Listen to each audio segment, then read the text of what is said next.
Okay, these are the answers to the Maths Numeracy Unit 2 Higher Tier May 2018 paper. So this is a calculator paper, so make sure you've got your calculator handy. So the first question is an OCW question, so don't forget to lay it all out properly, make sure you've got your units everywhere and you're telling the examiner what you're doing basically. So question 1. In October 2011, a charge of 5p for carrier bags was introduced in Wales. Money raised from this change is given to charity.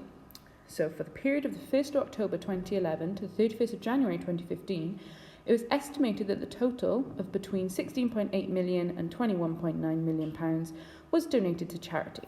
This is a result of people buying 5p carrier bags. So we've got to calculate an estimate for how much per month was given to charity between October the 1st, 2011 and 31st January 2015. So to start with, this is quite an easy question, so you basically want to pick a value between these two numbers and divide it by how many months between those two periods. So we're first going to find out how many months are between those two periods. So from the 1st of October 2011 to the 31st of January 2015. So we can see that's going to be 3 years, and from January to October that's going to be 4 months. Which is a total, so you could just do 3 times 12 and then add your 4 to get 40 months. So we know that that period is 40 months because they want to estimate how much per month.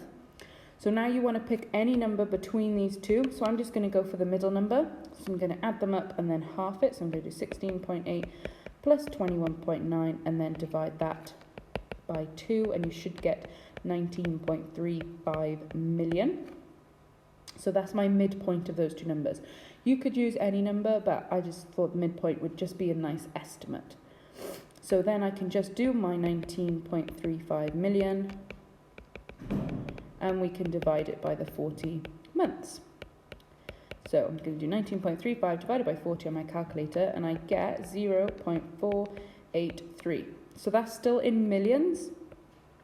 And we should know how many zeros are in a million. There's 6, so I'm going to just times that by a million. And I'll get 483,000. So estimating that's about how much the charity got.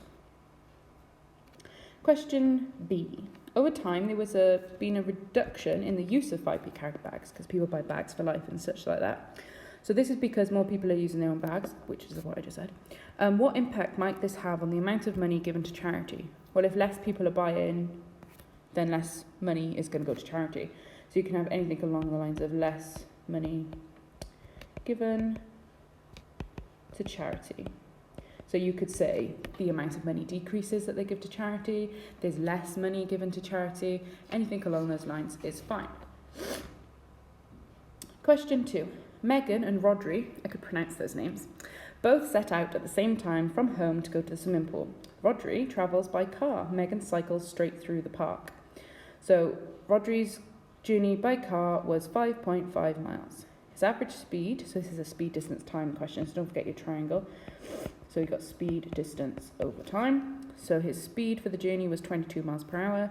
Megan's average speed for her bike was 12 miles per hour. Megan arrives at the swimming pool 5 minutes before Rodri. Calculate the distance that Megan cycles. So we haven't been given a time for Rodri because we've just been given his miles and his miles per hour and how many miles he's done. So we've got his distance and his speed.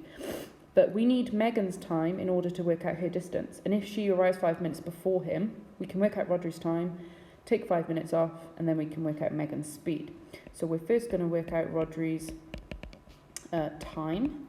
And to do that, so time is distance over speed. So we do our distance, so 5.5 miles, and we're going to divide that by 22 miles per hour, and I get 0.25 hours. Now, if you just want to press your time key on your button, it will give it you in minutes, so that is 15 minutes, or you should know that quarter of an hour is 15 minutes.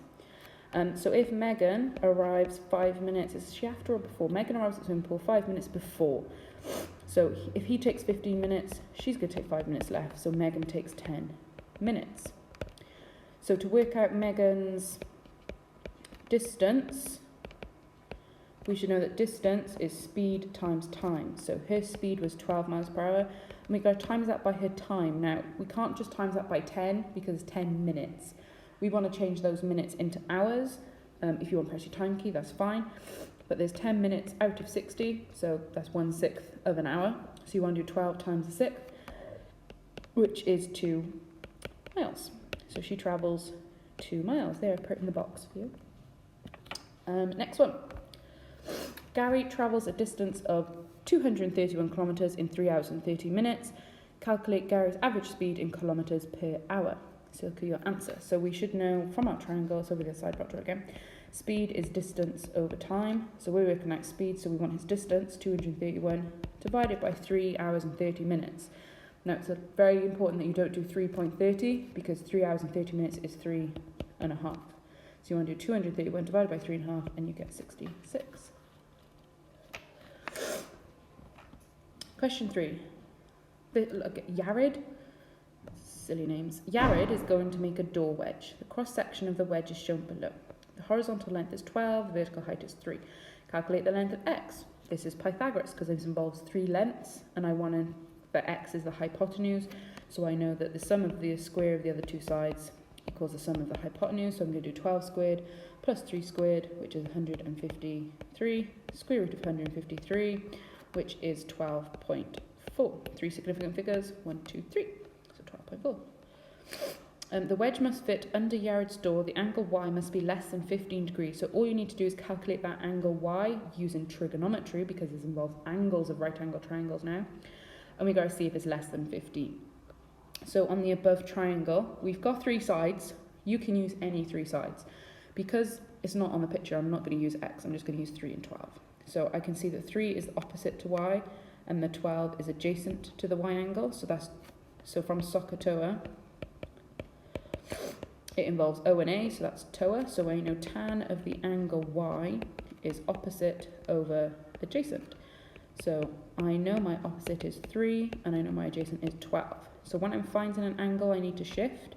So to find y, I'm going to shift tan of 3 over 12. If you used other sides, you should get the same answer. I got about 14 degrees, which is less than 15. So the wedge is fine. Okay. Ooh, I think I've moved that over there last time. Yared decides to make a larger wedge that is mathematically similar to the one shown in part A. So I've just included part A's triangle here for you. I've just brought it over so I don't have to keep flipping. So the wedge has a vertical height of 4.5. Calculate the horizontal length. So we've got to calculate this length here. So this is about similar shapes. So we know this length here is 3, this length is 4.5. So we'll do times 3 by to get 4.5. If you don't know it, just divide them. So do 4.5 divided by 3, which is 1.5. So it's been times by 1.5. So all you need to do is 12 times 1.5 to get 18 centimetres. So that's a nice, easy, similar shape question, 18 centimetres. Okay, question 4. We have done this one before when looking at circles. So a grass racetrack is shown in the diagram below. The region shaded is in the diagram. Each end of the grass track is created by semicircles. Inner one is 15, outer one is 20. Each of the straight section is length is 65. What's the total area of the 2 straight ones? So there's these two here basically. Ooh, that's not very big. So we want those 2 lengths there. So we should know that that's obviously 65. They're just 2 rectangles. So that length here is obviously, if the whole of it's 20 and that's 15, so that bit's just going to be 5. So we're going to do 65 times 5, which is 325, calculator. So that's of just this one. And we've got the other one is exactly the same, so I can times that by 2, so it should be 650 metres squared. So that's the area of those 2 things. I feel like they look like a little bit like hot dogs. Okay, next one. Calculate the area of the grass racetrack. You must show your workings. So we already know that we've got 650, so don't forget that. I'm going to write that to start with, otherwise I'll forget it. So now I want this area and this area. So if I just redraw it over this side. So if I've got them 2, I'm just bringing them together really. I want to calculate this area here. So if I know that whole length there is 20, and I know that length there is 15. If I do the area of the whole of the 20 circle, and I just take away this middle bit, I should be okay with finding out then the donut. So I'm going to do the area of the 20, so the area of the whole thing, by doing pi times the radius squared. And then I'm going to, so that was 1256.5. And then I'm going to subtract the little circle, so pi times 15 squared, which was 706.9. And I subtract them and I get 549.7. So that is the pink bit that I've highlighted on that side. So I just bring them together to make a circle. So don't forget you've got to add your 650. So I add my 650 and the total area is 1199.7. Hasn't asked me to round to anything, so I'm just going to leave it like that. Question 3. C. The grass is to be treated with a fertiliser. It costs 20p to treat each 3 metres squared of grass. How much will it cost to treat the grass racetrack? Give your answer correct to the nearest pound. So if we've got, this was in metres squared. So if we've got 1199.7 metres squared of grass, and for every 3 is 20p. So if we divide it by 3 and then times it by 20p, we do get £79.98. That's the nearest pound, that is £80. So we're just dividing it by the 3, timesing it by 20p. On my calculator, if you want to times it by 20, don't forget to put that back into pounds. I just timesed it by 0.20 because I put the 20p into pounds first. Okay, this is a substitution question. I'm not going to read through it all because it's very long-winded. Questions on the next page. So we need a lot of this information down here. So this is basically telling us all of our values. So let me just undo that. So this one here, so it holds 300 litres of water. So that's H. So we know H is 300. Temperature of hot water is 60, so that is X. Temperature of cold water that in cylinder is 8 degrees, so that's Y. So I'm just getting this information from here. Days in the shower set the temperature at 32 degrees, so the 32 is M. And the shower has a rate of flow, which I think was F, yep, which is 26. So I'm just going to, so F equals 26, so that's F by here. So I'm just going to rewrite them on the other page. So we've got to calculate C and then calculate T. So if C was H times X minus M over M minus Y, so that's just from the other page, and T was C plus H over F. And we know H was 300, we know X was 60, we know Y is 8, M was 32, so this is just about reading the information and picking out the information really. So I'm going to substitute all my numbers in to make C first. So I know C is H, so it's 300, times X, which is 60, minus M, which is 32, substitution, over M, 32, take away Y, which is 8. So I can just put all that into a calculator, and I should get 350 litres. Then I'm going to substitute that into T. So T, I know, is going to be 350 plus H, which is 300, over F, which is 26. And I get 25, so 25 minutes. Oops, spelled that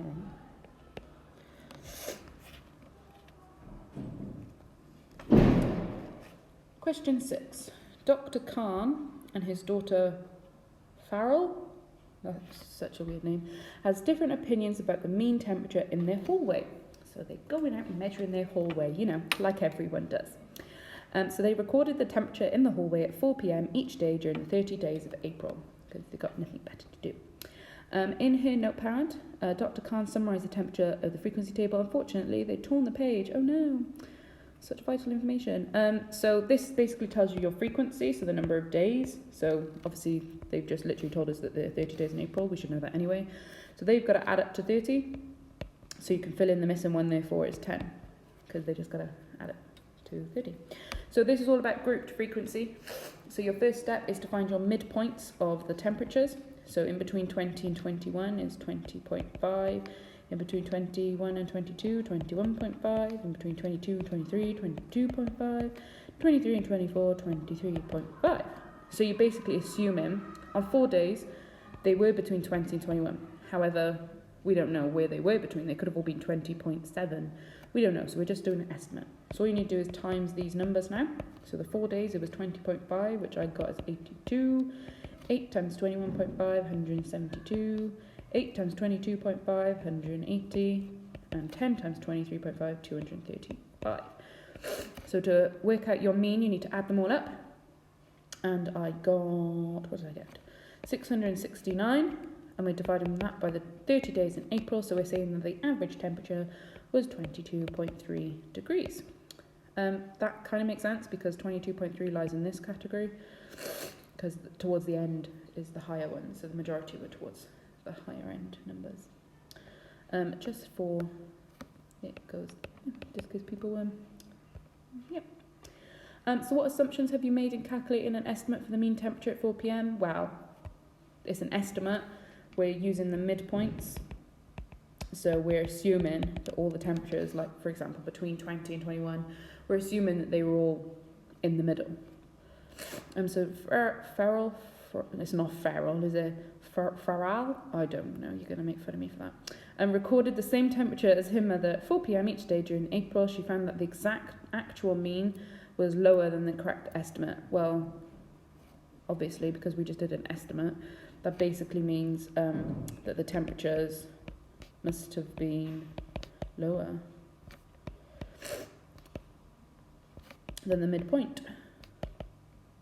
Because we used the midpoint, she got a lower answer, well, the temperatures must have actually been towards the end, the lower numbers. I'm going to leave it there for part 1. Join me again in part 2.